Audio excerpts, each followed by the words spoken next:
Hey everyone, I'm Kelly Sienkowski with Potomac Local News, and we are still shining the spotlight on our local election. With me this morning is Joshua Cole, who is running for delegate for the District 65.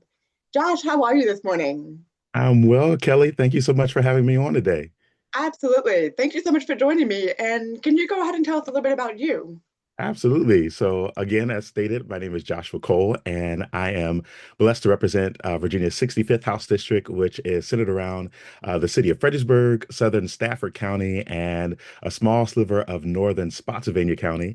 I grew up here in Stafford County, a proud graduate of Stafford County Public Schools, and I've been living in Stafford County for a while. I currently serve as the assistant pastor at Union Bell Baptist Church and a proud graduate of the University of Mary Washington.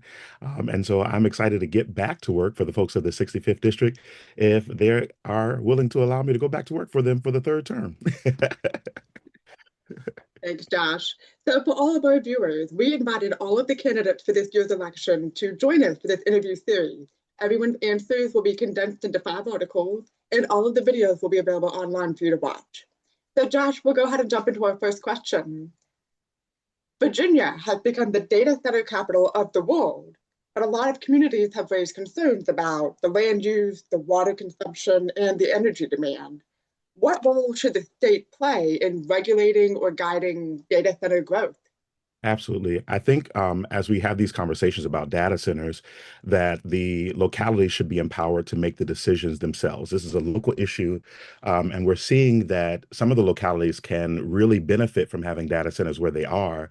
But as a state, we absolutely should make sure that ratepayers should be protected, that water should be protected, and that we absolutely should make sure that our energy should be protected first and foremost, and that we should have some kind of ramifications and protections for our state as it relates to data centers, but make sure that our localities, the local governments, should have some kind of empowerment to make those decisions themselves.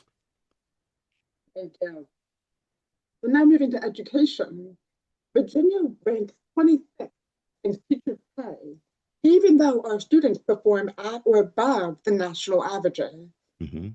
Do you believe the state should invest more to fund competitive pay and benefits for teachers and to expand resources across districts? Or are those issues that are best left to the localities?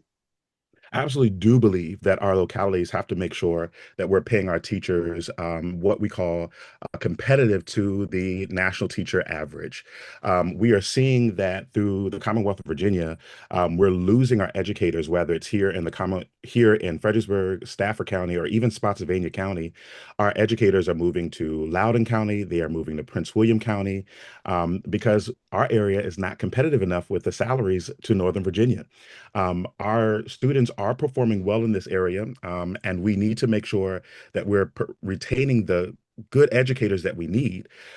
And so when you compare the salaries that our educators are receiving throughout the region, some of the educators are not receiving comparative salaries, right?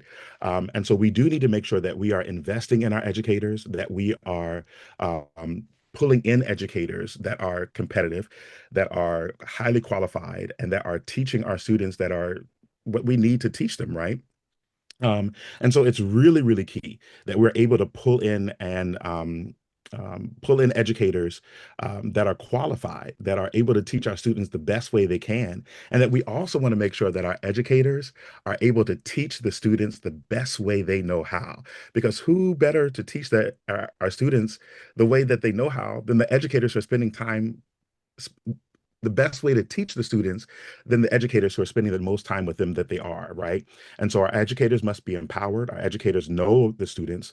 And then we also want to make sure that our parents are being included and that we're building a good rapport with our educators, our parents, and that they're being included together. And I think that is so powerful that we're looking at what's happening right now with education, that there's being a bridge that's being divided between educators and parents, and that we bridge that divide back together. Thank you. So our next question is, Virginia has over 180,000 federal employees, and about 11,000 of them lost their jobs in 2025. Governor Youngkin created the portal to help those displaced workers find new jobs.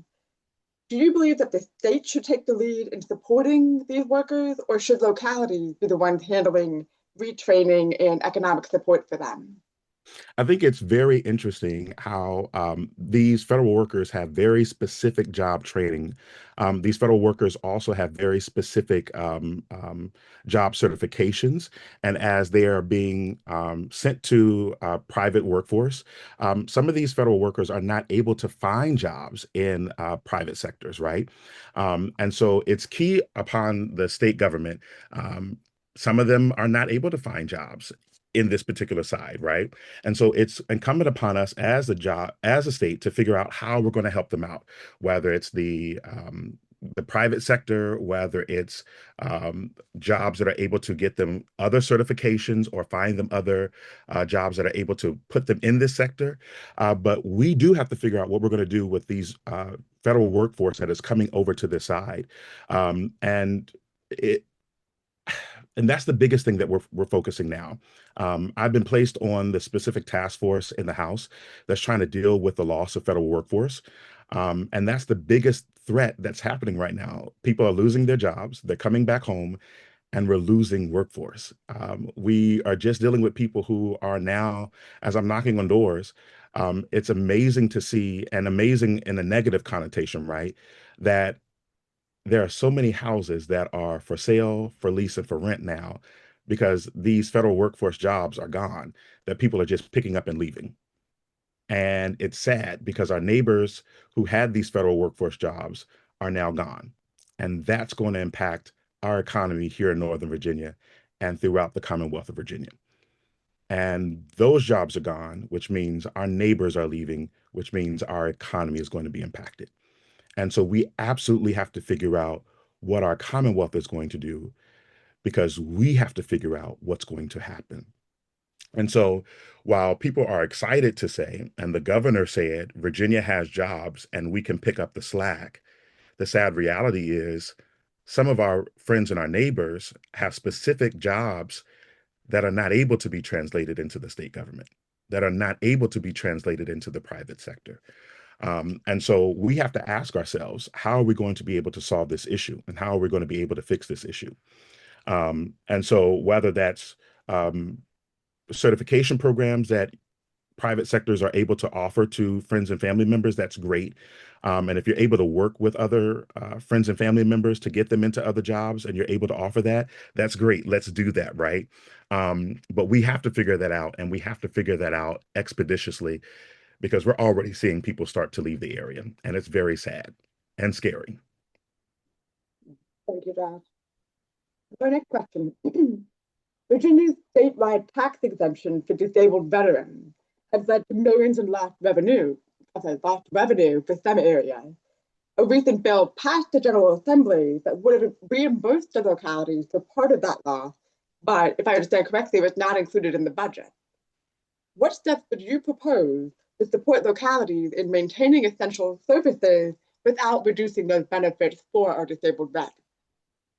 That's a good question. And I know we had some previous discussions about this with the members of the Board of Supervisors in Stafford, and also having some discussions um, with our Commissioner of Revenue. I would absolutely have to have a further discussion with our Commissioner of Revenue to figure out how we can move forward with this and figure out how this would specifically impact Stafford County as well, because we do want to figure out how we can move forward with this and how we can protect our localities. I would have to have some further discussion to make sure that we can move forward and make sure that our localities specifically are impacted and protected. And before we move forward with the next session, I will want to have some further discussions to make sure that our locality is protected moving forward. That makes sense. So our final question. Virginia operates under the Dillon Rule, which Yes. limits what local governments can do without state approval. Do you believe that the rule should be loosened to give these localities more flexibility in areas like housing, zoning, revenue? And how do you see that balance between the state oversight and local control? Sure. I absolutely believe that the Dillon Rule protects both the Commonwealth and the localities. But I am a strong proponent of making sure that local governments have lesser restrictions in areas that can help them out, whether it's for housing, whether it's for specific taxing purposes, whether it's for infrastructure or different things like that. And so I am all ears for working with our localities, working with various municipalities to see what we can do to help support them and give them stronger protections or to give them greater opportunities as it relates to helping them out in various capacities. And so I'm actually looking forward as we move forward to various sessions to seeing what I can do to help Stafford County, helping the city of Fredericksburg, or helping Spotsylvania County help them out with other options they may have or need, lessening the Dillon rule specifically for them. I want to thank you so much for taking the time to answer these questions. For all of our local viewers, make sure you stay connected, stay curious, and stay informed, and follow me as we shine the spotlight on local issues here on Potomac Local News. Josh, I hope you have a great day today. Thank you so much, Kelly. I appreciate it. Have a good one. Thank you.